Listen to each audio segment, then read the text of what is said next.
So now we're going to head in to the Q&A. I'm going to go ahead. Kaylee is my co-host today. I'm going to have her go ahead and share our template. I'm going to kind of move back. Okay, great. Okay, so the first question is from Carolina Garcia Canito, and she's asking 3 different questions here. So we'll just start with the first one she asked. Yes, let's. And I'm going to get my notepad out because sometimes I have to kind of keep my train of thought when they ask like 3 questions at once. Okay, let's do it. Yeah, so what should we do with our active campaigns and keywords that are producing some results but still making us money? One second. What should we do with our active campaigns and keywords that are producing some results but still making us lose money? I have read that pausing is counterproductive. Oh, I love that. What you need to be doing with that is go back to session 3 in the series, the 3 videos that led up to this class. In session 3, I do a really good PDF download and I do a really good short video. I think it's like 10 minutes of content where I cover how to set your max CPC. Stuff that's running and losing you money, I'm going to suggest that you go ahead. If it's really over ACoS, I'm going to suggest that you cap your CPCs on that stuff. And then kind of take that same campaign shell and start to bring out some of your single keywords and some of your, just the stuff that you're going to be grouping out of your search term report, which we'll cover in week 4.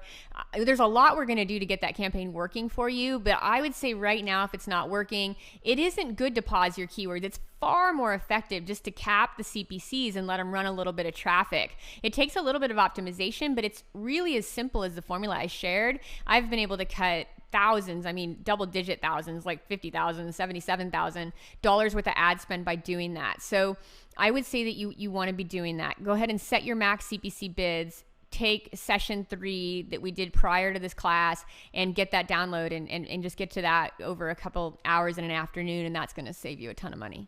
And then put all your new stuff in that same campaign shell, though, because as long as your new ad groups have strong history, it's going to be better to have some sales history than none. So even though it's kind of a bummer that you've invested in advertising and it maybe hasn't paid off with the return that you would like, it's better that you've invested in it versus let things sit stagnant, right? So I would take bad history over no history. So now when I'm building history, I'm trying to only build good. But I'm telling you, I've started a lot of campaigns, and I would say that, some history is better than none. So try to build some of the new stuff into that existing shell.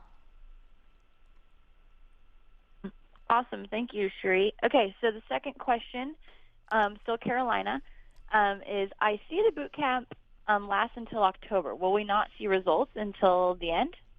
Well, it kind of depends on where your campaigns are at. I really, in my own agency, we still focus on 90-day goals. We focus on quarterly goals. So I am never... advertising is not something that you do. Here's what's interesting. That's such a good question. Advertising is not something you do when you need sales. Advertising is something you do proactively to create sales, right?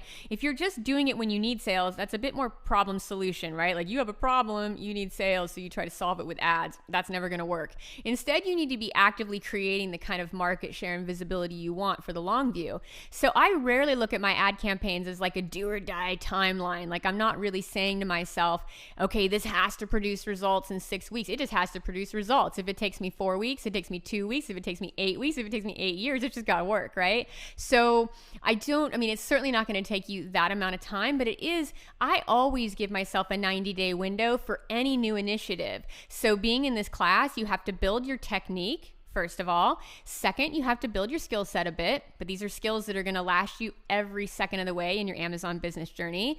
And to kind of build those things up and then get everything into play, I would give yourself 90 days just for the patience factor, just so that you can have realistic expectations and really enjoy the journey. But I would say you're going to notice improvements right away. Some of the things we just discussed, like capping that CPC, is just going to kind of transform your ad spend pretty fast. Okay, great. I think that's super helpful. Thanks again. Okay, so this is her third and final question, Carolina. Is this course only strategies for us to implement, or will we also understand and learn in order to continue to progress by ourselves once the boot camp is over? Oh yeah, you'll be progressing. Like everything that we just taught in this session alone is all about, like, you now understand that algorithms like context and they like density and they like to see certain types of keywords and frequency and relevance and picking the right competitors and understanding your customer's path to purchase. So without question, every strategy is going to be a strategy, but without question, it's still going to give you like a long-standing understanding, if that's the right word. It's going to still give you an understanding of how Amazon functions, how the shopper travels, how the shopper buys, why the shopper buys, which of course gives you a lot more data and insights into your product, because again, it's not even interesting to have a product until you understand how that product sells. So advertising is the best way to get up close and personal with your sales cycle and start to understand why people buy it and when they buy it and how to get more of that. So I would say that it is very strategic. We definitely enter the strategy room and we do ads together, but I'm going to say that overall you're going to get a lot of takeaways that are going to kind of help you get a better lens on how to make your business work. Ask her. And then Kaylee, when I'm doing, I'm sorry, I didn't want to interrupt you, but while I'm answering some of these questions, if you wouldn't mind just double checking the share settings in our competitive analysis template, I would go ahead and post that in the chat so people have it. They can make sure they have it. We'll also post it in the members area, but we'll get it in the chat right now. In the Adobe chat, Adobe Connect chat? I would post it in the chat in the members area. The amazing Great. members area. If you can cool. post there, I would get it in there so people can grab it. That way, if you have questions about the template, we can knock them out today. But we may not be able to get into every question. But if you get some big, and Kaylee, kind of look for those in the Q&A pod. Like if you guys have really big questions, then we'll be able to answer those so you get this competitive analysis template. But it's pretty self-explanatory after the class. But I want to answer questions on that. Okay. Great. I will get that figured out as you answer this next question. So the next question is from NC Ruthven. The question is, when considering changing your title, is there a limit to how long you've been selling that you should either choose to not mess with your title or go ahead and edit it for keyword placement? Such a good question. To me, that would have, and you might want to answer, Kaylee, and give me an answer in the chat. But to be specific on that, it has everything to do with how well you're ranked. I mean, is your title working? I'm going to tell you right now. If your product is already ranked in the top, say, 3 to 5 positions on the first page, or even on the first page, if you're on the first page of search, and if you're anywhere in position 1, 2, or 3, going into 5, I'm going to say don't mess with that title. Don't mess with on pile of competitors that's like, oh, if it doesn't work, you can go to position whatever. If you're not on the first page, you're not playing yet. So you don't need to worry there. So if you have a product that's not ranked on page 1, you haven't even entered the game, so there's no risk in losing % of available traffic, right? But if you're on page 1, and especially above the fold, you're getting about 90% of the available traffic on your keyword, and no, don't tinker with it. But if you're not ranked and you're page 2 or back, tinker away. You got to get that thing optimized because you're really not playing yet. Okay, so then the next question is, if you have a highly customized product in apparel, do you compare your product against items that look similar to yours, or more focus on the ones that have a similar function? If you're going to target their placements, okay, it's again different strategies. So if we're trying to say what are their keywords for listings and sales and so forth, like strategy 2 and 3, if we're going to talk about just listings and sales velocity, you want to be looking at what sells, but in the whole category, right? So both of those would match, you know, whether it's identical to yours or has similar features. You should look at all of that. All you care about in that phase when you're getting organic is, okay, what's ranking? You know, what is the algorithm like? What are people buying in this category, right? So you get those two questions. The BSR will tell you what they're buying in the category, and the organically ranked stuff will tell you what they're buying and what the algorithm favors.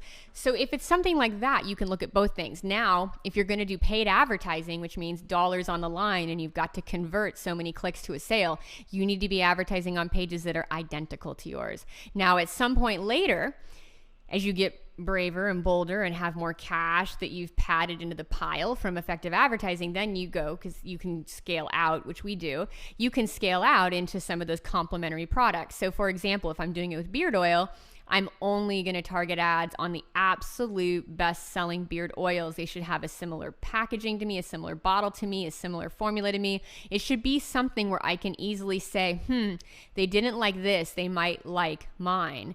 And so then I'm going to try to pull people off those pages and convert them with paid ads and sponsored products related.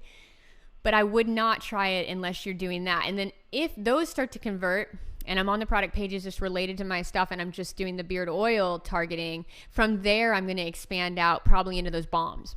You know, if I've got really good success hitting competitors' pages on the oils, then I'm going to kind of eke out and say, okay, can I get some of this balm traffic?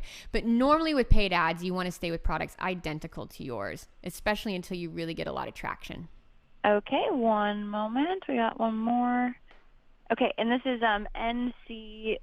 That was NC Ruthven's second question. Now we're on to Fanor Callie, Fanor_Callie. He or she has two questions. Okay. How do you do the targeting for your competitors when you have many products in one campaign? Which I think is an interesting, great question. Okay. I would say, yeah, and Kales, feel free to kind of scroll through these to get the most relevant questions, because then we'll get the rest answered when we're not on the call, but I'm going to stay until we can answer. How many questions do we have, just so we can kind of gauge our time? Yeah, absolutely. They're adding them. We have about 4 pages of questions. I don't know how close they are to done. Amazing. The team is adding questions for me. But yeah, I can scroll through if you want me to select questions. Yeah, ones that are most relevant to just competitive strategy. We need to stay on competitive strategy for this call. Then we can kind of move into the other questions when we're off the grid. So that way people on this call are only listening to competitive strategy. So going back, can you go back to that question one more time? Yeah, absolutely. So this question is focused on, you know, when you have more than one product in a campaign, how do you figure out the targeting when you have several products? You don't. You're trying to target. Right.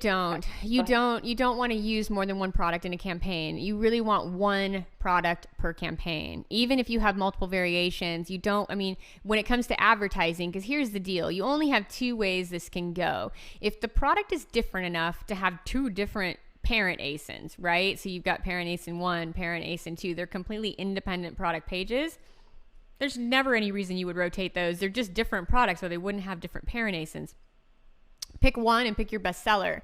Now, if you get to the second equation, which most people have, is that you have child variations of one parent ASIN, right? So you have different sizes, colors, variations, scents, who knows, formulas, all on one main parent ASIN. If that's the case, then you want to rotate those out, right? If that's going to be how you're doing, then you want to pick your best selling child ASIN from that parent page, and you only want to advertise that ASIN, and then you want to go ahead and let people select when they go to the product page. So if you put a child ASIN in and it takes people to the page where they can pick size, color, whatever, they're going to self-select. They are going to pick, what size or color they want, unless of course it's a big search query, then you might separate those into their own groups.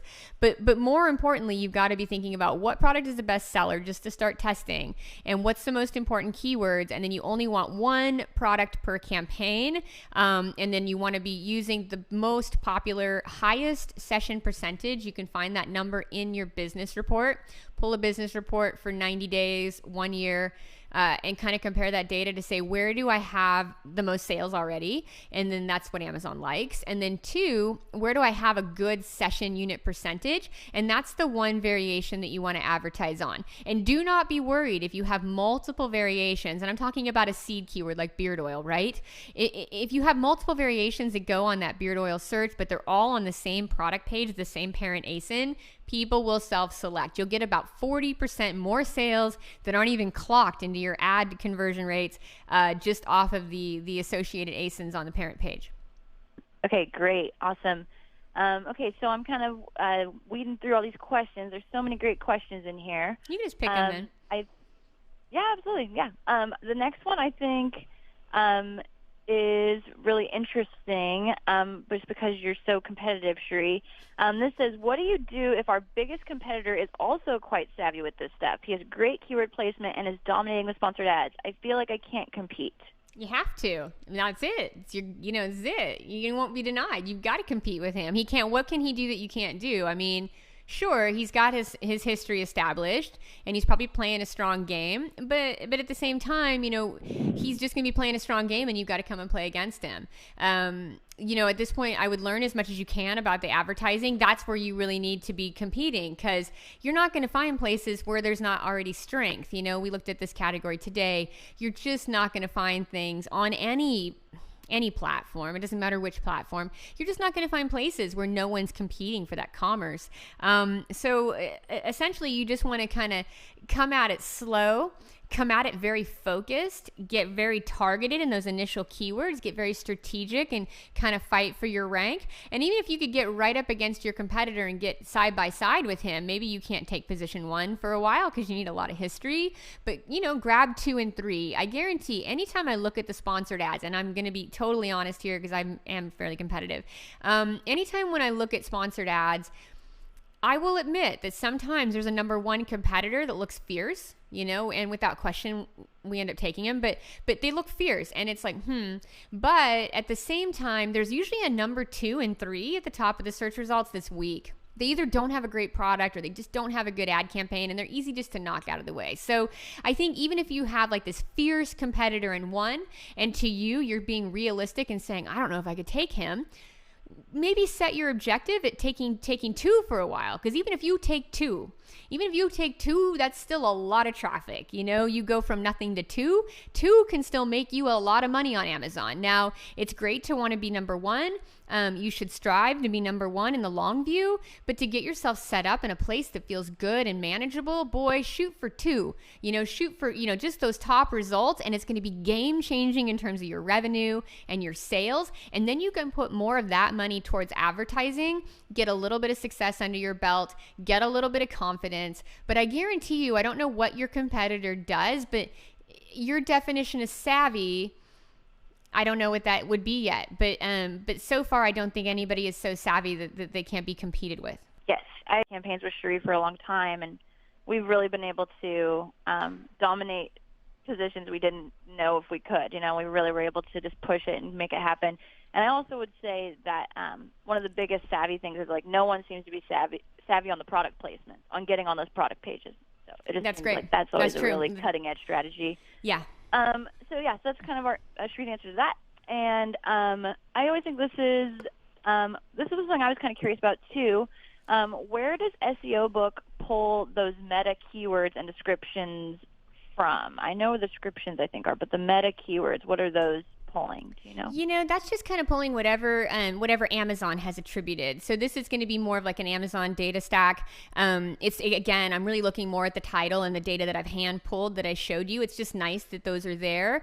But without question, SEO Book is just pulling it from the data that Amazon has provided. So this is what Amazon has listed. And keep in mind with Amazon, they are an SEO powerhouse, like it's Amazon.com, right? So Amazon's SEO game is completely next level. And besides that, it's also very templated. I'm sure you guys have seen even your own stuff ranking for Amazon in Google. So not only is their SEO game enormous, can you imagine how many products they index? It's an enormous game, and it's also a templated game. So I would pay far less attention to the data that SEO Book dishes up because it's coming straight off the back end of Amazon, and pay more attention to like the finessing of titles and bullets as the customer, as the shopper sees them. And then, of course, as the algorithm sees that total kind of density picture and percentages. I think those are a little more important. Great. So I think... sorry, I'm looking at a lot of different questions here. I think this is always an interesting question. Okay, so should we advertise on the same page if we are already getting organic reach? Oh yeah, for sure. It depends on, especially where you're at. If you're and also on that one, let me give you some really good, that's a great question. If you've got organic rank, yes, you should be running ads, but here's how you select the keywords. If you got organic rank, it's even more important that you pick the keywords that are going to really convert for you. So again, I wouldn't be over there trying to advertise on everything from beard conditioner to beard balm to beard this or that, even though there's traffic in those places. I would be saying beard oil. Like whatever my main seed keyword that's going to convert to a good, break even price for me, I'm going to do velocity. I'm going to go ahead and I'm going to run my ads. Because even if you're in position position 1, it still helps tremendously. And the higher you are up in the rank, the more likely the visitor will see you top of mind. The second they hit that keyword, they're going to see your ads, and then they're going to click on your organic listing. So the higher you are organic, the more your ads power your visibility, right? You get to win the top ad placements and paid ads. You get a lot of organic clicks as a result of that visibility. You don't pay for those clicks. It's so advantageous. But the one thing I would say, if you're well ranked organically, be super selective about the keywords you invest in.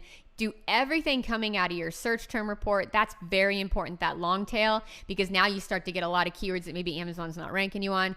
But then more importantly, you build a lot stronger sales history, and you could push your organic rank up further, and just start on those really good general terms that absolutely describe your product, and the ones that you want to show up right at the top of the page, because you know that's what drives the majority of your sales. It's great. Next question here. I think this is, sorry, I think there's so many good questions. It's hard. Okay, so I think Cherie might have a good answer on this one. This says, according to my bestseller rank, I sell more products than my competitors. However, my organic rank has dropped dramatically over the past year. I've been paying to get the first position in my ad placement, and I'm getting good sales and conversions. But I'm stumped as to how to increase my organic rank. Any suggestions? Yeah. So one, you should be doing some of this competitor targeting as we get into weeks 4 and 5.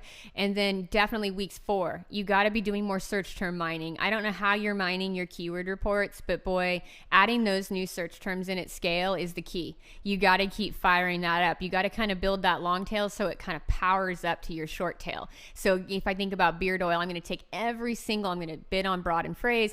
Every single beard oil query that comes in that's long tail, 3 to 4 words, it's going to go in my scale group, and I'm going to keep building that velocity. So I would say that those are probably, even though you sell more dollar volume, you probably need to be boosting your impressions and your clicks. You know what I mean? Not your impressions, not for any good reason except you want more clicks. So you probably need to be boosting your views more on more keywords so you can get more clicks, and more clicks that convert to sales.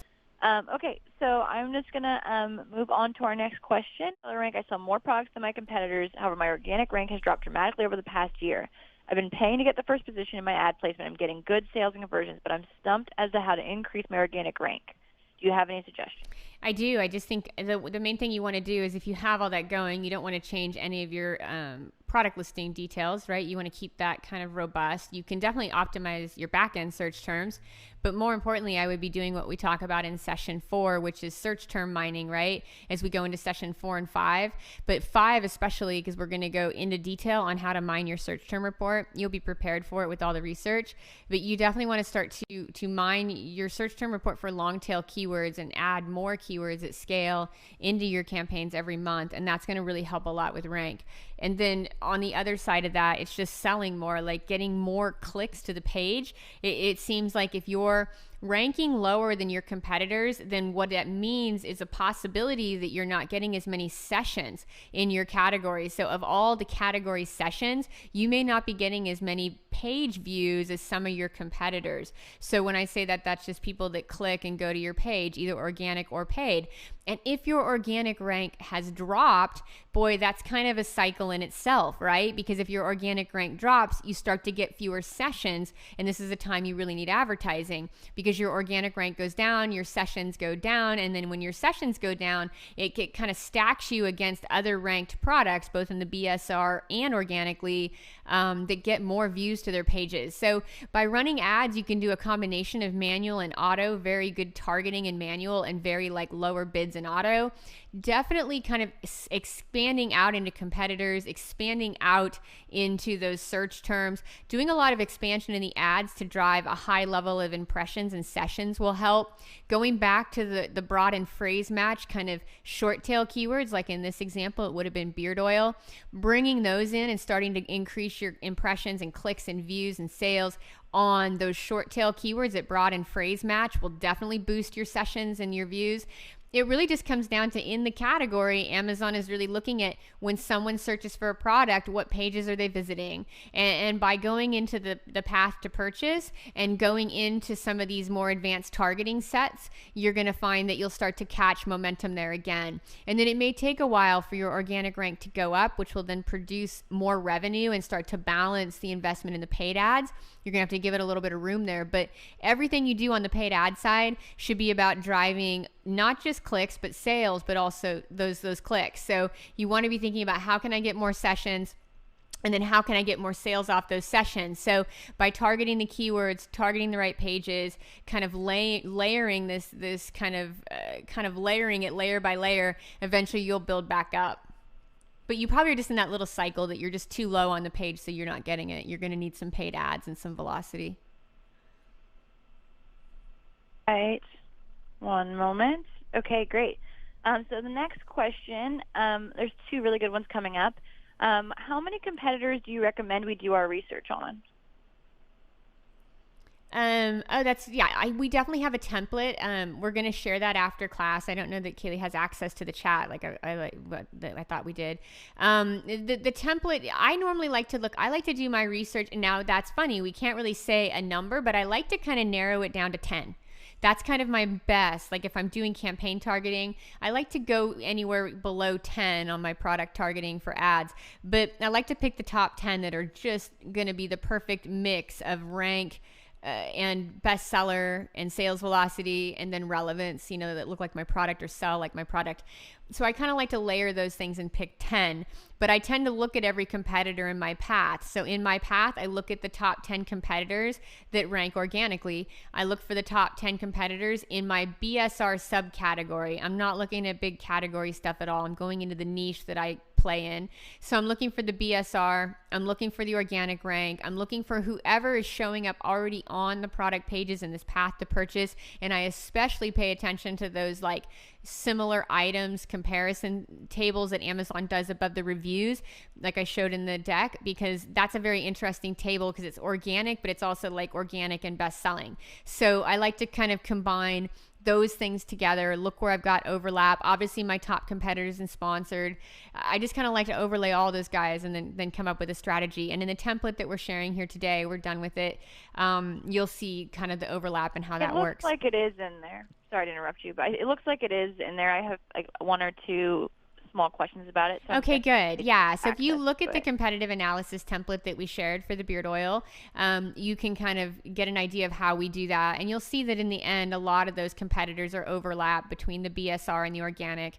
But I do each separate category. I look at all those different places when I start to outline my plan. Great. So one thing I think is important when they're getting in there on this sheet, I'm going to get this question out of the way. With this, the beard oil document we shared, this says, how do we update the spreadsheet? Because this says, thanks for the quarter version update. How do we update the PDF and spreadsheets she's using? So obviously, they don't have access to all the spreadsheets that we showed them, just all of it is in the spreadsheet that we shared. So yeah, I'm just wondering the best way to do it. Can I explain to them? Is that okay with you, Sheree?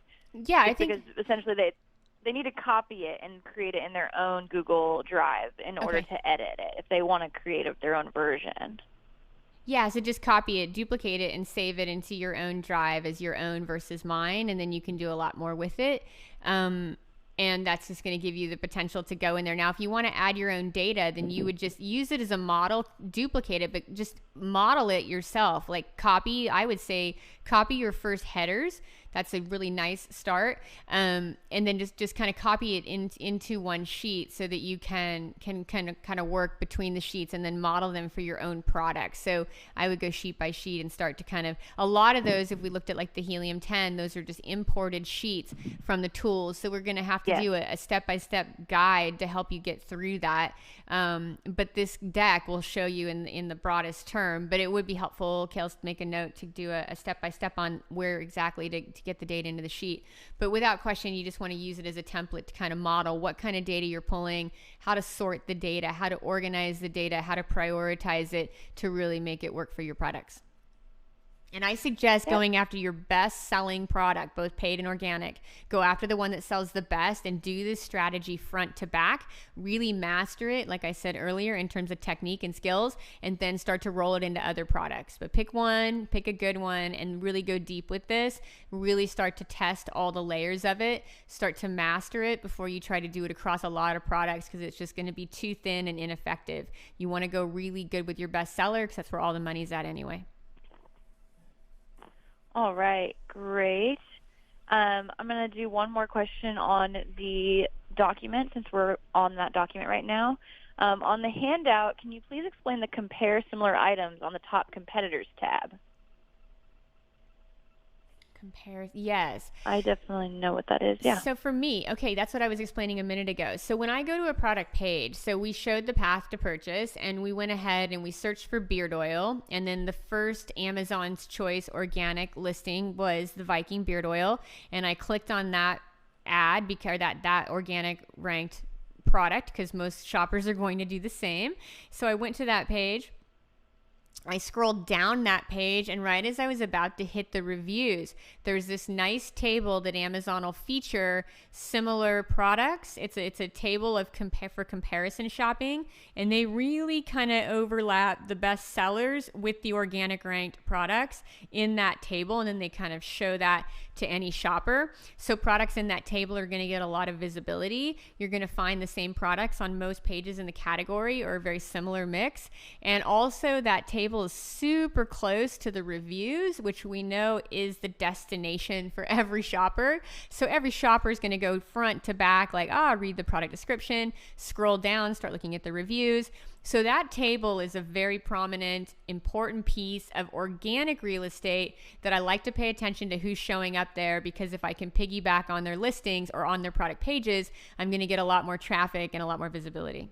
Say you have two competitors who are using your strategy to get the number one spot. Similar to the last one where they felt like they couldn't compete. Obviously, that would turn into a bidding war. What would you suggest how to handle this scenario? Well, I think that it isn't necessarily going to be a bidding war, because I guess, if you're going to go, it depends on how and who you're competing against and come in based on what you can sell. So I would say that if you can outsell, it's going to be whoever sells the best is going to take number one, and then whoever sells less is going to be number two. And that's just sort of how the strategy would wash out regardless. So when it comes to your ranking in ads, you can use all the strategy in the world, but you have to sell to really power all the results. So at the end of the day, it's just going to be which ones are selling best based on which ones are going to rank. Great. Okay, on to the next question. Do you encourage the use of tools like PPC Entourage? I've never used that tool personally, so I can't really make any suggestions on that tool. Okay, great. Okay, I'm confused when to monitor. But wait, let me clarify one thing though. If you're talking about a tool that automates manages your sponsored product ads, again, I think maybe PPC Entourage does that at this point. If you're talking about a tool that you're actually going to use to run your PPC ads or manage the entire account, like an API type tool, I absolutely love Seller Labs. So if I had to pick my favorite tool in the market for like an API type interface, I would say Seller Labs hands down. But I don't have any experience with PPC Entourage. Okay, great. And I think this one's really interesting too. I'm confused when to monitor ACoS versus when to cap the CPC versus when to just let the ads run wild to get market share. How do you kind of make those big decisions, Sheree? Yeah, that's super good. So she's saying, give me back those decisions again. Yeah. So it's when to monitor ACoS versus when to cap for CPC, and then versus when to just let them run in order to get more market share. Well, you got to be hitting break even. So no matter what you're doing, you've got to be able to hit break even on your keywords. So if you're trying to gain more market share, you can only win that market share at a price that's going to work with your margins, because every product's different, right? How well do you sell? How much are your product margins? what do you have to invest in advertising? What are the CPCs in your particular product category? You got to be advertising. There's no sales history without it, right? So you've got to be advertising to build sales history without question. You've got to be advertising to mine those long tail keywords that are going to be profitable for you.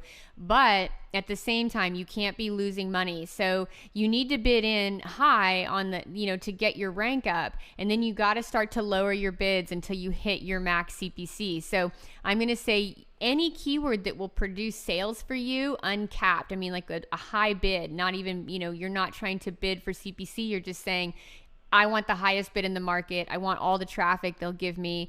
Anything that's going to convert to sales on that level, you want to hang on to. You want to keep it high bid. You want to drive as much traffic as possible. If it comes in at your ACoS target, there is no limit. If it's coming in above your ACoS target, you got to lower your max CPCs, put them up a little bit, give them like maybe 3 to 5 days, start to lower down those max CPCs to get into your ACoS threshold, because you really got to be at break even to make the ad game work. And that's break even across all keywords, all ad groups, right? That means maybe your brand keywords come in at 5% and you have one keyword that's a little bit higher. You got to look at the average ACoS at the top header for that, in all the ad groups for that particular campaign. You definitely want to be averaging it because, again, it's a group effort, right? Your competitors' stuff, your category stuff, your brand keywords, brand category, competitors, like all that stuff works together. So you need to look at it as an average in the ACoS header for that campaign. All right. So this question's been asked in a few different ways. The question I have here is, why do I see different advertisers for certain keywords on mobile and desktop? Another person asked, I was ranking number 1 in mobile, but then I'm number 7 in desktop. Do you know anything about how to manage your mobile versus your desktop visibility? And I'm just going to say it's about how organized, going back to session 2 leading up to this training, which reminded me, Kaylee, that we need to get those links over to Sonia so she can share them in the members area. Session 2, I think she did share them. Yeah, okay, good. Sorry. So when we're talking about that, I think that it's really going to be in your campaign structure. It's going to be how you've organized your keywords and how you're targeting those, because I have to be honest, I don't encounter that problem in any of my accounts.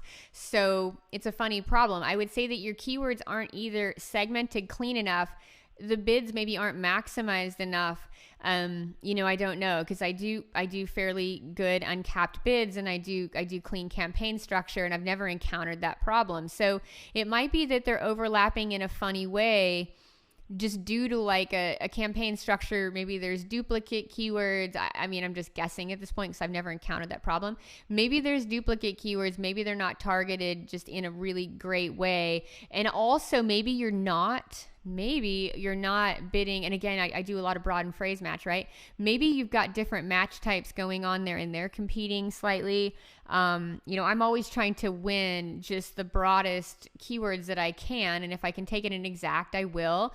But then I also try to take broad and phrase. So maybe one of your match types is cannibalizing another in one of the areas, but they should come in fairly equal if you get everything really segmented, really clean, and really targeted with good bids. All right, great. Okay, so some of these are some classics that, people always ask, which is great because they're really important. What kind of products are your methods suitable for? Unique standout products. Will this work for run-of-the-mill, plain vanilla, commodity type of products? And then as a follow-up question, that's a different question. So yeah, what kind of products do you think the method is suitable for, and how can people know that their product's going to be a good fit for advertising? Yeah, that's a great question. I think that the main thing you want to be looking at is, well, there's a few things. Every product's a great fit for advertising, with the exception of products that don't have any reviews or any traction at all. You've got to do some organic stuff to get that built up. Any category that's going to have an advertising ban, maybe like knives or firearms, probably stay clear of that. But if you're talking about commodity versus specialized products, you just have a different strategy in your bidding. And your keywords. So if you have a very generic commodity item that you're really competing on based on just the cost and you're like a low cost provider, you're going to need to be super selective about your keywords, and you're going to need to keep your max CPCs really tight. You're just not going to be able to be out there trying to take brand visibility. You got to use like the max CPC strategy. You've got to use really refined targeting. You got to stay away from the broad keywords. You got to stay away from trying to get bids up there that you just, because if it's not a brand keyword, you won't have a brand campaign. So when I show that product, when I show the campaign in the example and we do 700,000 in brand search, and then we do another, 900,000 in a keyword, in a modified keyword, that's a whole different game, because I have a brand and I'm building the brand, I get that gravy off of those brand searches that I'm building through maximum visibility. So if you have a brand, you got to go all out. The bid for rank strategy is key, right? Because think about it this way. If you're doing a brand, you have to understand, this is advertising 101. You have to understand that people are not going to always buy today for all sorts of normal reasons. Now, people buy pretty frequently on Amazon, more than any other channel. It's absolutely nuts how high these clicks convert. But at the same time, you've got people coming in that don't have the budget today. They don't have the demand for it today. They're just browsing, they're shopping. I mean, people do shop. It's a very much it's like a pastime in this country. There wouldn't be malls, right? So people like to shop and they like to browse. So you're going to get people that are in the market for sheets, or in the market for towels, or in the market for stuff for their house, but they're not buying today, right? They're just not buying anything today. Essentially, they're just looking around in the home category, just poking around like they would in a department store. So if you're advertising your brand, you need to be thinking like about 18 months ahead, right? You need to be thinking about who you're going to be selling to in 18 months, not today, because you need to give that person about 18 months to get ready for the purchase. It might be when they have, just something in their budget. Again, they might have just painted and they want to just decorate everything. Who knows? But at the same time, you need to give it an 18-month window for when you're going to actually convert that new customer, that new shopper, to your customer. So when it comes to a brand campaign, it's very important that you hold visibility all the time, even on the most general keywords that you can afford that are relevant to your product. There is no other way to build a brand through advertising except at least an 18-month view. If you're any less than 18 months, you're not ever going to convert every click to a shopper, because every shopper to a sale, because that's just not the way it works in the world of sales. So you really want to have that view. Now, back to your commodity question, you can't have that view. It's got to be the sales you're going to get today, right? Click to sale, click to sale. There's not going to be any visibility. There's not any long game. It's just a commodity. So yes, will the strategy work? Only if you are granular in the keywords you target. Definitely longer tail. Only if you are super on top of your max CPC game and managing those keywords so they're profitable. So you need to advertise both ways. Even if you're a commodity, you're just not going to get enough traffic or sales history on some of those long tail keywords without buying them, and you need them. You need the long tail keywords in a commodity space more than anyone, because you don't have any hope on the general stuff. It's just too saturated and crazy and competitive. So those long tail keywords that you mine from a search term report on a commodity are gold to you. So you got to do it both ways. I don't think you could avoid this either way. I would say, where is advertising strongest at? Oh, I would say without question, advertising is a game for brands. But I would say Amazon specifically, you just got to have sales history on all the keywords to get more search engine visibility. It's just how it's played. So in the Amazon ecosystem, I'm going to say both. But I'm going to say advertising, I'm putting my bets on brands every time, because when you build that visibility, you just get the gravy for 18 months and years to come. Okay, guys, so we have some more great questions. We're kind of branching out of the competitive topic, because I think we've covered a lot of people's questions on that topic. We already answered, I think, about how many competitors you recommended, which I thought we just referenced. Yeah, 10. Doc. We'll keep it short. 10 competitors minimum, but only as many competitors that look like your product. If you only got 5, target 5. If you can't find 10 products that look and feel and sound like your product, then do however many you can find within the path to purchase. Great. And then I think this is a great question. I don't know if we went over this today or if we're going to be going over this in the future, but someone asked, how do you get your ads to show in the sponsored ads related to this product on the competitor pages? Yeah, you do a combination. The manual keyword strategy I taught today is exactly what you do. And I went through it front to back, and it's in your template, how to build that keyword list. That's going to be the manual way. And then I also like to layer in an auto campaign, because just so you know, auto is almost predominantly placement targeted. It's kind of like remnant traffic in Amazon. They just put it wherever they can find in the category. And so if you kind of really hone your negative list in auto, you can get some placements for sure. I do a ton of it through manual keywords as well. And then once in a while, depending on the product and how well it converts, I do it in product display, which is an AMS thing. But most of the traffic, 80%, comes out of sponsored products, and I do it with a combination of manual and auto campaigns, and I take whichever ones will work at my target A cost, or slightly above my target A cost. Now with that, just so you know, and this is going to be the case with a lot of questions, is if you guys are asking a question about a strategy that we're going to spend an hour on in session 5, like that one, I think we go through that in session 6. I'm going to spend a full hour and then a Q&A on just placement targeted campaigns in 6. So I'll probably defer a lot of those questions to the call, for the simple fact that, as you saw in today's session on competitive analysis, there's no one trick kind of answer when it comes to these kind of extensive strategies. So I am going to go ahead and kind of just send you guys to the class and wait for that class, so you can get a full kind of strategy and be able to implement it. Yes, I think that's great, because it really is the best way to learn this stuff, is to get in the in-depth calls and get through all of it. Okay, so my next question here is, should we try to supplement this process with diversified traffic, for example, Facebook ads? Yeah, I love that. But yes, I think you should. But I've got to give you my honest opinion on that. I don't know. I think Facebook is interesting. Oh, for sure. Supplement anywhere you can. If any traffic is amazing, if you can get it at the right price, right? It's traffic. It's going to do great for your brand, great for your business, great for your Amazon juice. Like, bring that traffic in. We do. My bet right now, I'm all about small bets, like we talk about. That's just my bet. I'm not saying you have to go with that. I'm saying if you like Facebook, then you go after that social traffic. I personally want to build as much keyword juice as I can, so that I can get better organic rank. Awesome. Totally agree. So this is a lot of the questions also. This is a pretty big one. I'm going to try not to make it too much into one question, because there's obviously different facets of it. But essentially, one question people are asking is, how many campaigns can they have per product? Obviously with campaigns we've done one, or based on variations, usually just one. Yeah, right. One campaign, one product per campaign is going to be your best bet. Now, you may have some modifications of that product that have really high search volume, but that's going to be something we'll address in the search sessions. But you definitely, if you have something like, let's go back to the example of towels. If you have something like towels where a lot of people search for a specific color variation, you definitely can modify those and separate them into their own groups. Without question, the modified color, right? So anything related to white, anything related to blue, anything related to pink, those can be separate. That's pretty standard search marketing. But if you have variations where there's not a lot of keyword demand for the variations, like it's just a product that has like 5 cents, so you've got like, different fragrances in it.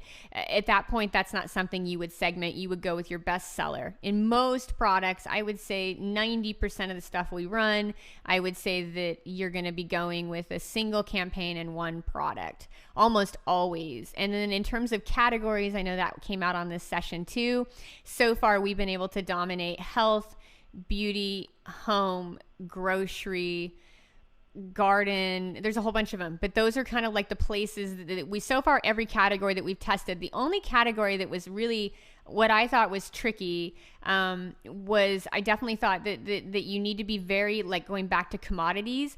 I think that electronics falls into that commodity category where you get a lot of people looking for features and functions, and I would be very, very judicious with my keyword selection on those, because you're going to get a lot of clickers that don't buy because they look at those it's interesting. So, but so far, none of the big categories on Amazon, regardless of competition, have been problematic for us.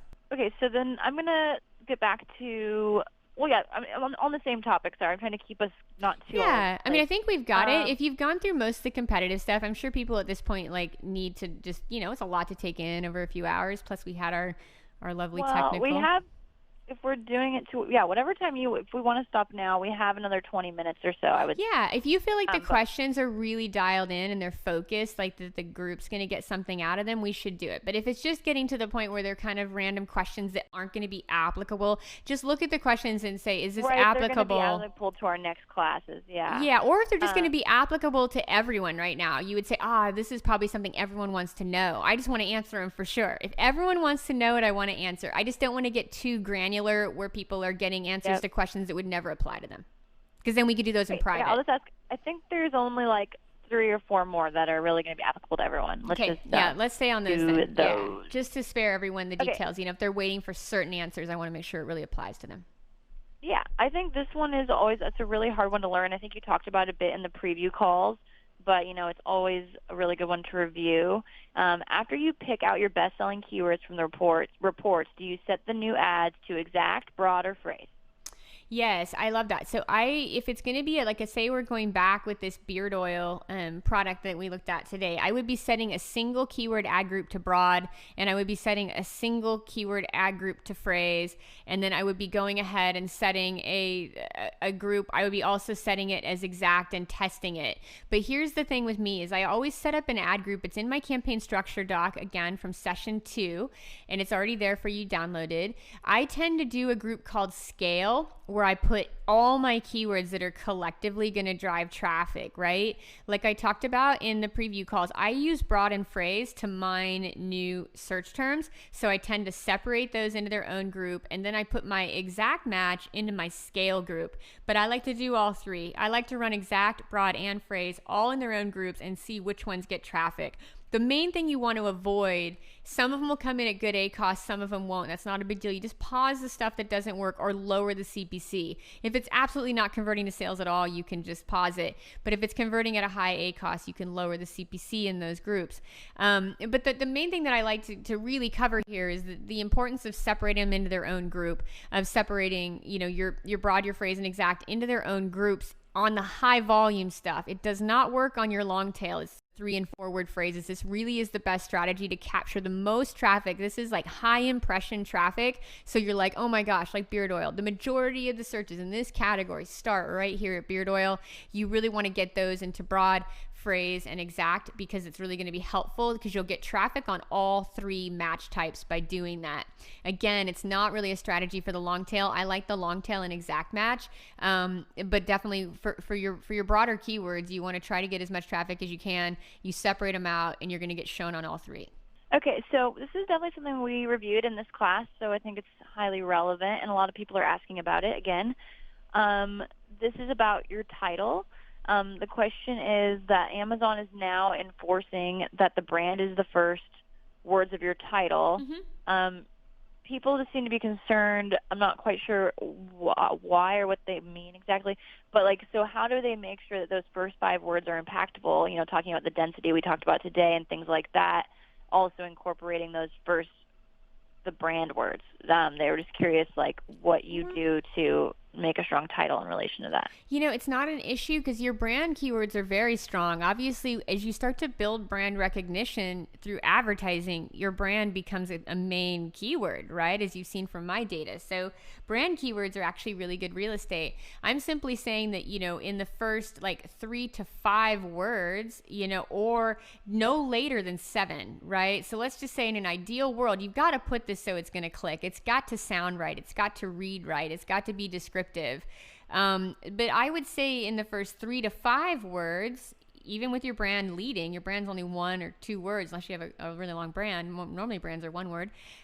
So if you're doing that, you would have your first word be your brand. Then you would want to, in that real estate of, just the next 3 words, you want to be using your good keyword. Maybe the next 5 words if you need to partner it up, like we looked today at beard oil conditioner, right, is my sequence. So it might be brand and then beard oil conditioner, right? So I might go in that direction. So that would be what I mean by that. So that's exactly what I would do, is brand, beard oil, conditioner. That's how I would stack that. Now, if you want to use a different attribute that you found as a differentiator for your product, maybe it's natural, maybe it's, extra softening, who knows what the quality is, but it's your unique selling position. At that point, you just need to put it ahead of your main seed keywords, but just make sure that the seed keywords are no further back than 7 words, right? If you go beyond 7 words, you're going to risk that they don't show up in search. And the closer you keep it to the front, when you're talking about even smaller screens and different ad units, you're going to find it's, the closer the better, but it shouldn't be a problem with a single brand word leading. You still should be fine. You can't be pushing any kind of important pitch, any important sales content, any important keywords beyond 7 to 10 characters if you're going to invest in advertising, because no one will ever see those. Okay. 7 to 10 words, not characters. I apologize. 7 to 10 words in advertising. If you go beyond 7 to 10 words, no one's going to see those words in your ads. Okay. So this is also a campaign structure question. This is about when you create this customer, they have red silicone garlic press. That's their product. Mm-hmm. And they're saying, why would you add a scale 2+? Obviously, the 2+ and the STR, and you put all those keywords in the ad group scale 2+. Mm-hmm. Why is that in an ad group and not a new campaign that you can have a larger budget for? Because you need everything to work together. You really just need that campaign to get as much sales history as possible. And you could start to segment it out, but we have just found that if the campaign shell has a ton of history and you got it really nicely segmented into your brand and your scale and your single keyword groups, it all kind of works together collectively to just do awesome. Now, I don't know the benefit. I see what you're saying. So you're just saying that you would put more budget on that. I guess for me, let's go back to strategy in sense that based on my third worksheet I gave you in the sessions coming into this, the third worksheet, I manage my budget based on my bids and my keywords. So I just pause keywords that are bleeding and I lower my CPC on keywords that are not profitable. So I can set my budget. I don't have a budget. I have a high budget. I uncap my budget. So I don't have any campaigns that run on a cap budget. My budget is set. I pretty much tell Amazon my campaign is well enough optimized that I tell Amazon I want every bit of traffic it's willing to give me. Every bit of traffic on my relevant keywords that convert to break even for me, I want to buy it. So I don't have a budget on my daily.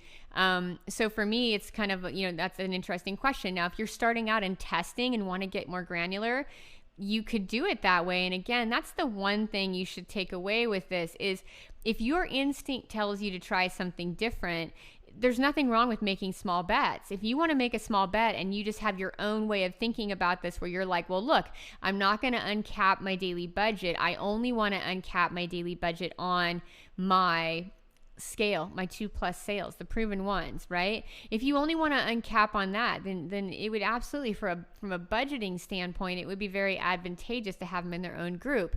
From a velocity and a history standpoint, it's advantageous to have them in one campaign, but that doesn't mean you can't win doing it your way, for sure. You just got to do what works best for you. If you need to cap the budget, that's a really logical strategy.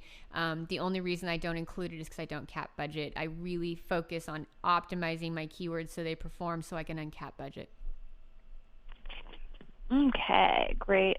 So I have like 3 different kind of sections, 3 different types of questions. I'm trying to decide which one. Sure. There's one about reviews, and there's one about, I guess you don't need to tell me which one. Okay, so I think the next question would be, and I'm guessing a lot of people will have this issue, honestly. This says, there's no more impression for the keyword when we cap the max CPC. What should we do? That's it. That keyword just doesn't work for you. It's just not a keyword you can advertise on. It's nothing painful. That's the idea of doing this strategy, is that you're constantly mining new keywords and you're constantly kind of pushing the envelope to get new keywords and to get velocity any way you can, right? So with that, there's no reason to be attached. If that keyword doesn't work for you at the price that you need to buy it at, keep pushing on the traffic until you find the stuff that does.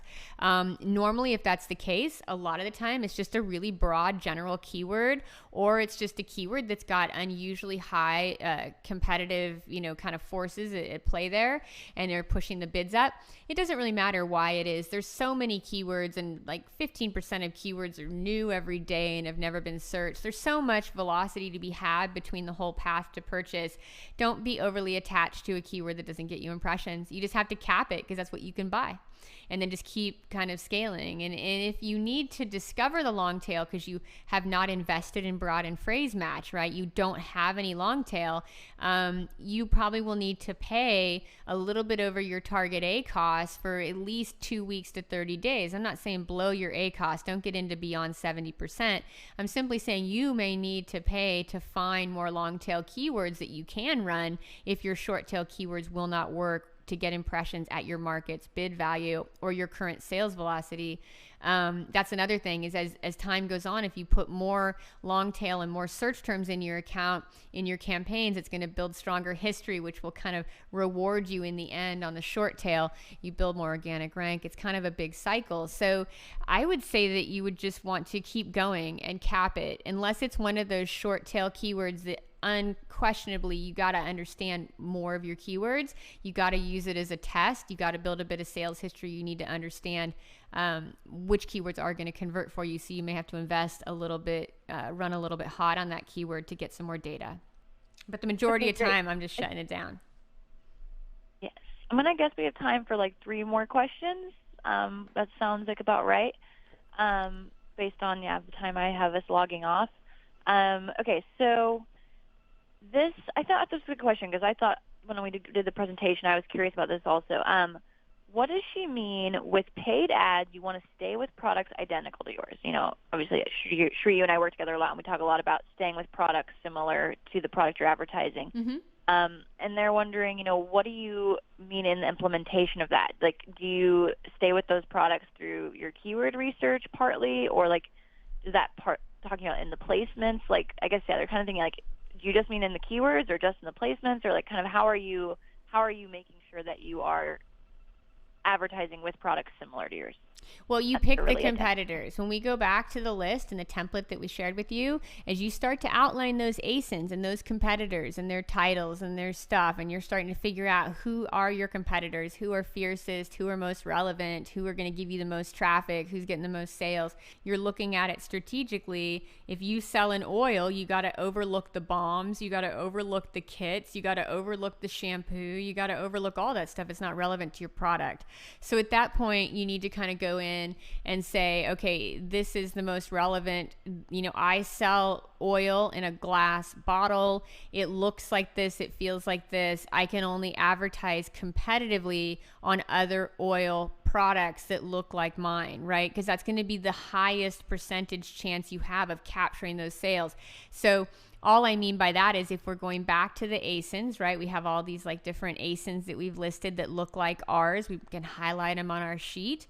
You want to go in and pull that ASIN's keywords, right? So I took the ASIN, I get them in the sheet, I compile them, I highlight the ones, and actually highlight the ones in my top 10 table. I say these are the top 10 products that all have a product that are like mine, that either have bestseller rank, organic rank, ad rank, or some kind of velocity, sales velocity. I put those in a table, and then from there I take each individual ASIN, I head over to Helium 10, I go into the reverse ASIN lookup, I filter it to look for just that brand. I'm only targeting the Viking beard oil, right? I'm not targeting anything else. And then from there, I'm going to eliminate the keywords I showed you in the search. I'm not going to put balm in there for my product targeting. For my placement targeting and advertising, I'm not going to put the stuff that's ranked on, number 30 or number 17. They're just not relevant. Amazon's telling you it's not relevant. So I'm going to take out the words kit. I'm going to take out the words balm, and I'm going to stay very focused on the keywords that are relevant to Viking beard, but then also feature oil. I'm going to layer them in so that when I target those competitors' words, I get all the maximum visibility and the maximum relevance, but I kind of eliminate the stuff that's not related to my product. So it's a combination, of picking those competitors and then really cleaning the keywords. Yes, absolutely. So it looks like this is one of our, I'm going to try to find one more question into this one and it'll be done. We have this question and then one more. It seems like a lot of people are asking about this title.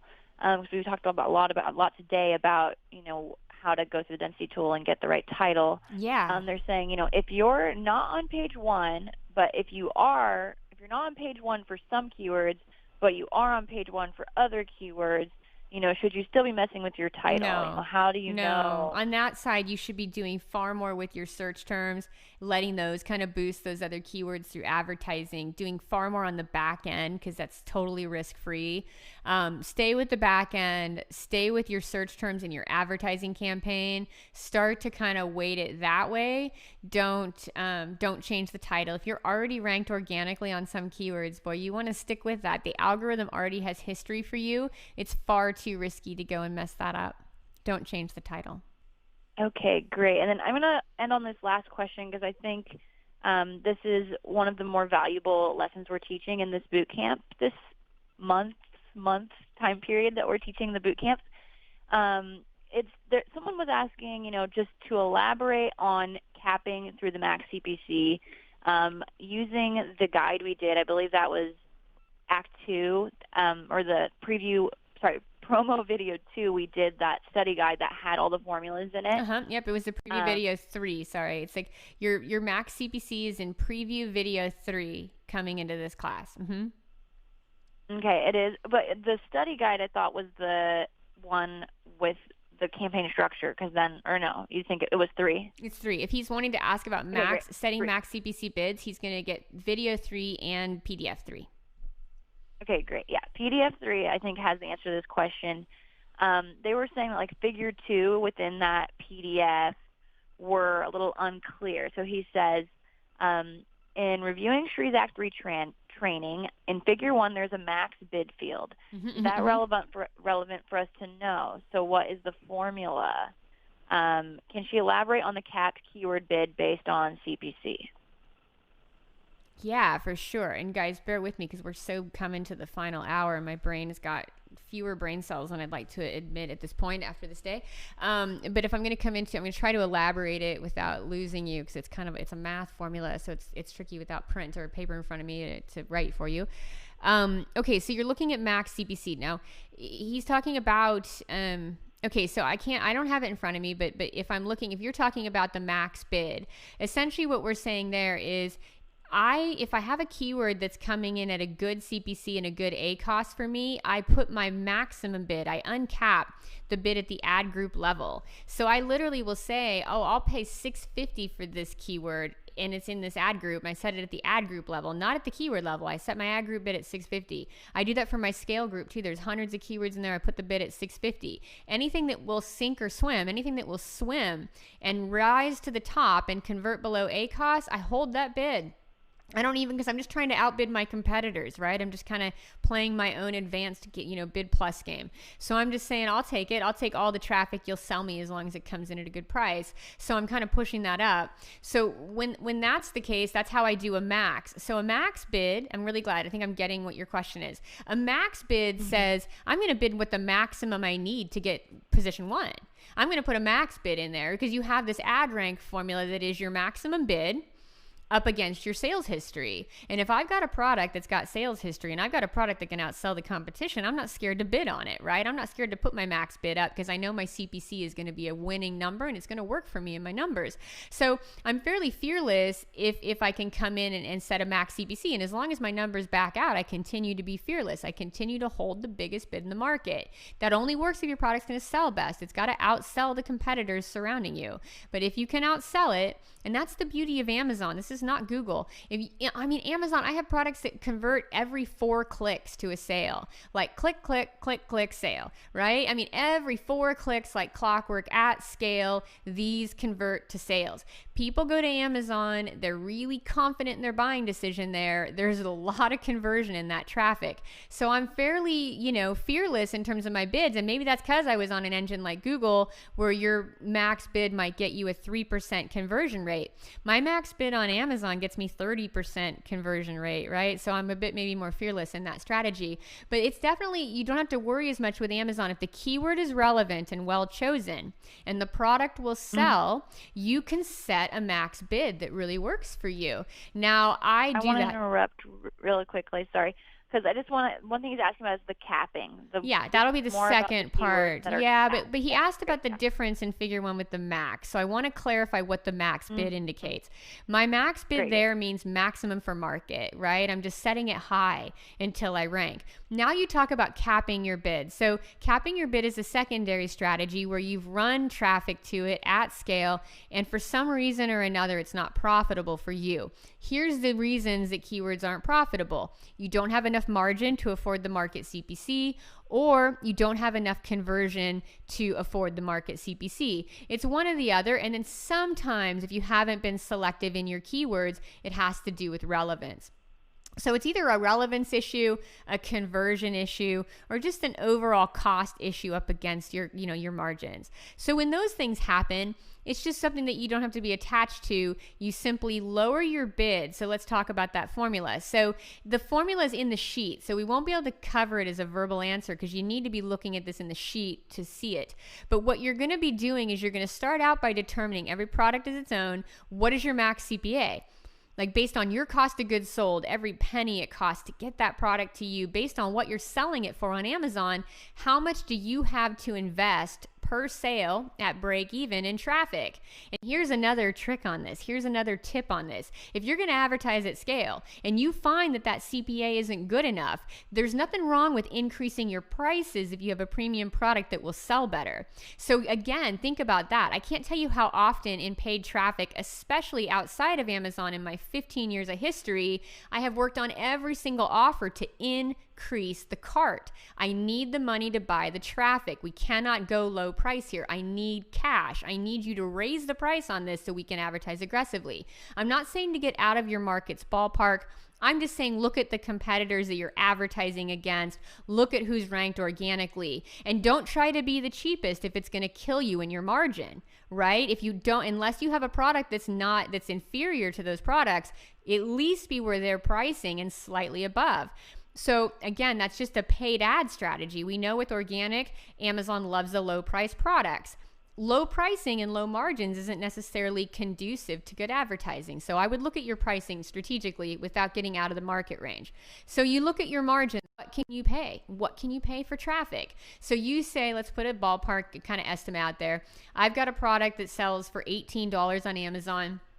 After all my costs, I have $9 left, right? So everything landed into Amazon, all my FBA fees. I take everything out of that, and I've got $9 left to break even on advertising. Well, that means every single sale that I pay for in advertising has to cost me $9 or less, So what I start to look at there is on every single keyword on my search term report, by those columns that I've shown you, and we're going to go way into this in module 5. So as far into it as that template I shared with you for competitive stuff today, we're going to go into search term mining. So when I look at that, I say, okay, here I am with I can pay $9. So now my cost per click on this is $2.50. Or my cost per click on this is $3. That means that I can, I can only afford 3 clicks at that price. $3 times 3 is $9. So now I have to go lower my bid down there. I usually give it about a 20% breathing room. So if my max CPC says it's $3, I'm either going to set the bid at $3 to cap it, or I might set it at like $3.20 and give it a little bit of breathing room. But either way, what I'm trying to say there is, I'm going to cap, if I'm running a high bid currently, I just am going to run it back to where it has to be for profitability. So your max CPC reflects, based on your conversion rates, how much you can afford for a click. And based on the conversion rate and margins of your product, what can you pay? And then some keywords especially, and I'm telling you guys right now, if you're new to this and you haven't done a lot of search term mining, keep in mind that, search term mining is a snowball. When you mine your search terms off broad and phrase match, it is a mega jackpot in terms of keywords that convert. It is the golden way to get the sales because you get keywords that not everyone else is bidding on. They're not coming running out of keyword tools. They're not readily available in the market. People aren't even thinking much about this stuff, and you're coming in there and you're pulling every converting keyword out of your reports and loading it in your campaign. When you do that over time, you get a lot of keywords that work at your target ACoS, a lot. So if you're kind of starting out and these broad general terms aren't working at your target ACoS, you just need to understand that that's kind of part of it, because you're in this general category where, one, everyone's bidding on them, two, everyone's shopping on them, and it's kind of a weird place to be. So as you start to get the long tail working for you, you're going to have to deal with max CPCs a lot less. But in the early game, on these broader keywords, you got to use your max CPC to make sure you can buy the traffic and not lose any money. Okay, that's the last of our questions. I do know moving forward, we're going to focus on just the questions related to the modules. So I just wanted to make sure that everyone was able to implement the stuff that was in the past session. So I was trying to make sure we reviewed those so that everyone could continue to implement as we go here. Yes, and let's cover that so everyone can get prepared for classes starting next week. Like, as we're finally past this whole crazy, everybody's signed up and we're getting into class and we're figuring out the members area. Here's the things that are going to happen next week. On the Q&A on Tuesday, it can only be related directly to the training we covered in that module. So literally, if I cover stuff over an hour and then you come back and say, hey, can you clarify what this means in the competitive analysis report like we did? You know, what is this table right here? Or can you clarify what's, you know, how do I know it's a product similar to mine? Like, that would be all we would cover on a Tuesday session. It would only be questions related to that module. And then on Thursdays, though, it's open questions. So whenever we get campaign questions, and they're popular questions that a lot of people are struggling with, we're going to go front to back on Thursday sessions. They're going to be transcribed for you. They're going to be searchable in this awesome table of contents and numbered. So if you don't make the session, no big deal. Don't make yourself sit through it on Thursday. But if you have a really pressing question, we're going to want to hear from you and make sure we get it answered regardless of what it relates to. So today was kind of a mixture of both. We covered our topics in class, then we kind of wound into the other stuff. But just know Tuesdays are your class only questions. Focus just on the topic. Next week is keyword research, only keyword research on Tuesday. Thursday is always going to be an open session where everyone can bring their problems and we're going to help fix them. So, so just so you have some context, everything is transcribed. So again, if you don't want to sit through the session, you can get a transcript of it later. And that's it. I think that wraps it for us, you guys. It's been an awesome session, and I appreciate all your patience, and it's been really fun to kind of go over these strategies, and we will see you next Tuesday. Until next time.